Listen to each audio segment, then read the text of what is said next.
सर्वभारतीय स्तर में गोमाता सेवा सुरक्षा सम्मान दृष्टि देशर 5100 तहसिल आज दस्तखत अभियान चालू रही।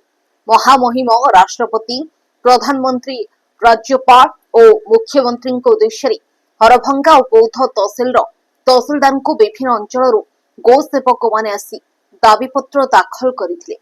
प्रमुख दाबीगुड़िक है गोमाता सेवा दृष्टि विभिन्न स्थान में गोमाता अनुसंधानमूलक गवेषणा केन्द्र करा संगे संगे से अनुसार अनुदान व्यवस्था रखा जाऊ।